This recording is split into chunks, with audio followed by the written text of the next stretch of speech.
So they're getting used to it now. The United States face the task of winning back the Ryder Cup on home soil. They did it at Hazeltine. They did it at Whistling Straits. Can they do it again at Bethpage? A lot of people think yes, but there has been plenty of controversy around team selection. So let's take you through the 12 players representing Keegan Bradley and Team USA. So there's no doubt who the star man for the USA is. It's the star man in golf, really, the world number one, and by a long distance, Scottie Scheffler.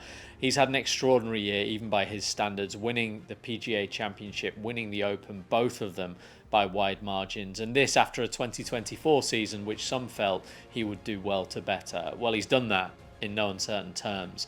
And with his short game improved, his putter has come alive. He's a fearsome opponent for anybody. The question mark would have to be that he went through Rome without winning a single match. He suffered a record defeat against Ludwig Åberg and Viktor Hovland, which had him in tears. And in the end, he signed off with a half point against Jon Rahm in a renewal of their rivalry, having won the first battle 2 years earlier. Back on home soil with another couple of majors in the locker, I wouldn't expect Scheffler to go through this week without winning a match again. That would be an enormous shock. And what we know as well is that he will pair with a new partner in Russell Henley, who's probably better for him than his friend Sam Burns. Also a chance he plays with JJ Spaun based on early indications, but whoever's alongside Scheffler has got the golden ticket. If you've got the world number one with you, you're in a good place, whoever you're against. And this is a big week for Scheffler, but one I'm sure he'll rise to. If you went back to the start of the qualifying process, even the start of summer, and we're looking at potential candidates to be a rookie on the US side, JJ Spaun would have been a long way down that list. He'd been on the tour for 7 or 8 years, played consistently well, been known as a very solid ball striker who perhaps doesn't make enough putts, perhaps isn't ruthless enough to go and take his game to the next level, doesn't have that X factor. And then, after losing a playoff at the Players' Championship to Rory McIlroy, where he was just one roll from winning in regulation time, he went and holed that extraordinary putt across the 18th green at Oakmont to win the US Open in style. It was a brilliant performance, a coming-of-age performance from a very likeable player who now goes to his first Ryder Cup knowing that he belongs there. You know, he almost won again in August, and he seems that he has the faith of the captain who wants to include him in a little pod with Scottie Scheffler and Russell Henley and perhaps someone else as well. So we'll see how he's used. I suspect the clues we've had so far suggest that Spaun will make his entrance in the 4 balls on Friday afternoon, but when he does, he will certainly be ready. Like JJ Spaun, Russell Henley's a sort of no-frills golfer. He doesn't hit the ball particularly far. In fact, he's a short hitter, but he does hit it straight. He hits really good iron shots, but not in a flashy way. If you ask some people who don't follow the sport particularly closely, they wouldn't necessarily name him in the same breath as someone like a Collin Morikawa, and yet his stats say he belongs even higher up the order at the moment. He's improved his putting, certainly over the last few years, but really he's a no-frills golfer who doesn't do anything particularly badly. But the cumulative sum of his parts at the moment is extraordinarily good, and he'll be a key man because he's playing alongside Scottie Scheffler almost certainly in those foursomes. They paired together in the President's Cup, so while Henley is a rookie, he does have US team golf experience. This is a different level. We'll see how he responds to it, but he's considered in that team room to be pretty nails, pretty calm and ready to go and face any challenge that comes his way. And while he hasn't won tournaments as often as he would like over the years, I suspect he'll be a really solid player for the USA, not just here, but in a couple more Ryder Cups to come. Xander Schauffele is not a surprise name in the US side at all, of course, a 2-time major champion, but he qualified really on the strength of his form in 2024, and the story of 2025 is that he's not been at his best. And yes, we could have made some excuses for that at the start of the year. He had a bit of an injury, delayed his return, and took a while to shake off the rust. Really, he's never kicked on. He's never pieced it all together. And he was, among a very small group of the best players in the world who failed to even make the Tour Championship at the end of the PGA Tour season. He also has taken time off because he too has become a father, so he didn't play in the Procore Championship with his teammates. So his preparation has definitely not been ideal. Against that, he's a brilliant player. Until Rome, he had a formidable record in team golf, particularly alongside friend and partner Patrick Cantlay. And I do still think on balance they'll be asked to go out together in the foursomes, even on day one, session one. If Keegan Bradley does feel that he's rusty and he's not quite ready, then a change of plan will be needed. But Schauffele will be eager to end this year on a high because it's been one of frustration so far. I'm sure all of that will be forgotten with a baby at home and a Ryder Cup in the locker. Another name you would have done well to imagine being on this Ryder Cup team, in fact, if you'd have given me 100 guesses in January, I don't think I'd have got that far, is that of Ben Griffin. And even into March and early April, this was a player who was very, very solid on the PGA Tour, had not yet won, and wasn't considered of the sort of spectacular world-class skill set that you might need to force your way in among a roster of major champions and proven Ryder Cup performers. And yet that's what he's managed to do, and he did it by adding speed and distance to his game, by winning first a pairs tournament and then an individual title at the expense of, among others, Scottie Scheffler, by producing his first ever major top 10, and by basically playing well week in, week out through to the end of the FedEx Cup playoff. So an extraordinary improvement in the game of someone who actually stepped away from golf a couple of years ago to go and work in real estate behind a desk.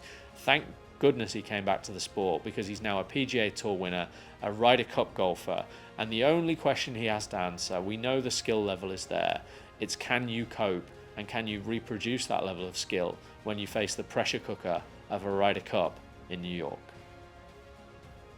Harris English has been a fantastic player for a long time, although he did have to work his way back from some serious problems 5 or 6 years ago that could really have ended his career at this kind of level. He did that and was first rewarded at Whistling Straits with a Ryder Cup debut 4 years ago. It went okay, but he was by no means the star performer for Team USA. Well, now he gets another go. It's again on home soil, and I'd say he's probably a better player than he was then, and the reason for that is that he's improved off the tee. He's become a very good driver of the ball, and Harris English is a player who's always had the other aspects of the game covered. He's a very likeable player, very popular in the team room he'll be. He putts very, very well, and there's been some talk that he might make a nice partner for Collin Morikawa, for whom putting obviously is not a strength. I suspect English will find himself used in 4 balls, and he'll have to play very, very well to get into the foursomes equation, because he does still have a bad drive in him. But he's a player that could frustrate the opponent because he can make putts from everywhere. He's dogged, he's determined, he's a winner this year, he's a 2-time major runner-up, and he thoroughly deserves this return to the US Ryder Cup side. Bryson DeChambeau, by some measures, is the biggest star at the Ryder Cup, and certainly on the USA side, a phenomenal golfer as well in terms of achievements in the game. On that team, only Scottie Scheffler outdoes him now. We've seen the likes of Dustin Johnson move on and left out of the side. The question though is what you do with Bryson, because some people will feel that with his talent and at a golf course that will suit him in Bethpage Black, he should be out there in day 1, session 1, maybe even match 1 to get these crowds going and to get red on the board. I wonder if it could be a genius move from Keegan Bradley to coil him up and get him ready for the afternoon, because 4 balls is a better format for him. You know, he struggled at times in foursomes, although not with Scheffler at Whistling Straits, but he had before that on his Ryder Cup debut in Paris. And obviously he's not the most accurate from the tee, and he's not the best around the greens either. So there are some weaknesses there that foursomes can expose. On the positive side as well, leaving him for those 4 balls, by this time the crowd have been drinking all morning. The volume is going up. That is intensified by Bryson being on the tee. And a format where he just has to go and play his ball. I think it could be a really good idea for Keegan Bradley. I'm sure it's one of the options he's considered. He'll also be wondering who to partner him with. That's more of an unknown, but I think we could see him go with that sort of more measured approach of a Harris English or a Collin Morikawa. And for me, that reaffirms the idea that 4 balls would be best for Bryson. An American with a winning individual Ryder Cup record in this day and age is actually pretty rare, but that's what Justin Thomas has. He's played 13 matches, won 7 of them, halved 2 of them, only lost 4. And that's despite being a surprise and perhaps unjust in some ways inclusion for the side in Rome. The knock-on effect of which, of course, was to keep Keegan Bradley out of the side, which in turn has ended up Keegan Bradley being captain for this one, and Keegan Bradley missing another Ryder Cup as a player, which he certainly is capable of taking part in. But that sub-narrative aside, Justin Thomas really did earn his way back into this side this time. Victory in the RBC Heritage in the spring, really the high point of a very good season. And though he did suffer a little bit during the middle of summer and didn't play well in the majors, he did end the season on the front foot again. A fabulous iron player, brilliant around the greens, improved with putter. The driver can be his weakness, but his record in USA colours, his presence, the achievements he has already, including beating Rory McIlroy in Paris, for instance, he deserves to be considered a key part of this side. And if they find the right partner for him, he could be a devastating one as well. Some will have felt that Collin Morikawa was lucky to be named as part of Keegan Bradley's side, and I think there's a fair argument that that's true. He missed the cut in the Scottish Open and the Open, sort of towards the end of the qualification period, and then didn't do enough in the way that some of his teammates had throughout August to really cement that place. He was in the end given the benefit of the doubt, and I think there are two reasons for that. One is that his long game remains excellent. Two is that he's actually got winning records in both four balls and foursomes. He is someone who can be part not just of Plan A, but of Plan B. He could pair with just about anybody, and there's certainly some talk of Harris English and maybe Bryson, if I've judged that correctly. But whatever you do with Collin Morikawa, you get an elite ball striker. And yes, Europe won't be conceding him putts from any distance, I wouldn't have thought.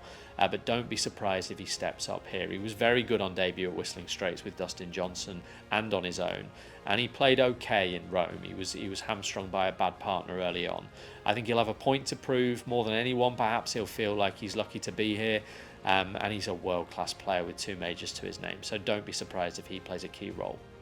Heading into August, Cameron Young hadn't quite done enough to merit inclusion for his Ryder Cup debut. He'd played well at times, including in the US Open. He'd shown that his putting, previously a weakness, was becoming a strength, but he hadn't done something to force Keegan Bradley to include him.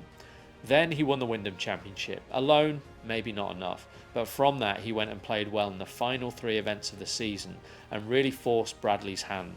Now, whether that forced Keegan to not select himself or whether someone else has been left out instead, we don't know. But what we do know is that in Cam Young, he has a player who's shot very low numbers around Bethpage, who grew up in New York, who is long off the tee, who has become fantastic with the putter, and who does have some team experience in the President's Cup. The question mark for me really, well, pairings would be one, but more to the point, I think that the Ryder Cup is a different level from the President's Cup, an entirely different atmosphere. And this is a character who doesn't necessarily covet the limelight.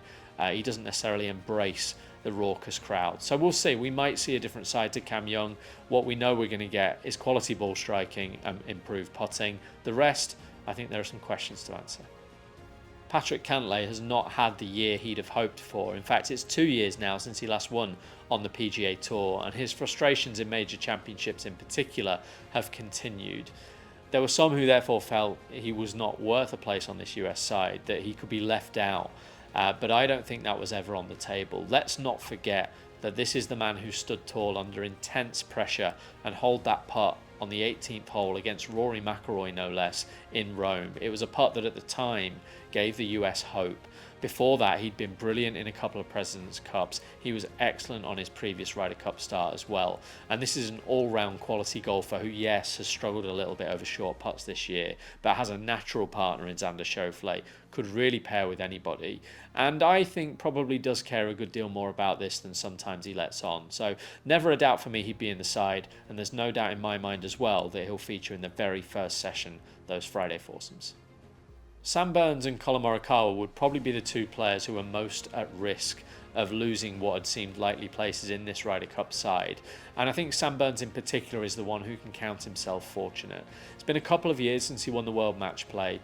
He hasn't performed particularly well in United States colours, certainly at the last Ryder Cup. His partnership with Scottie Scheffler seems to be at an end. They're very good friends, but it just didn't work when they were playing together, and the results showed that. So there were reasons I felt for leaving him out. Keegan Bradley has decided not to do that. He knows that in Burns he's getting arguably the best putter in the world at the moment, a player who hits the ball a long way as well, someone who could have won the Canadian Open and was perhaps a little unfortunate not to back in June, and whose form in August was very good. So there's plenty of positives with Burns, but he was really dominated by Rory McIlroy in their singles match in Rome. I'd be a bit unconvinced by him too. And I think whoever does draw him on Sunday in European colours should go into that game sort of smelling blood and hoping that his putter doesn't get him out of jail.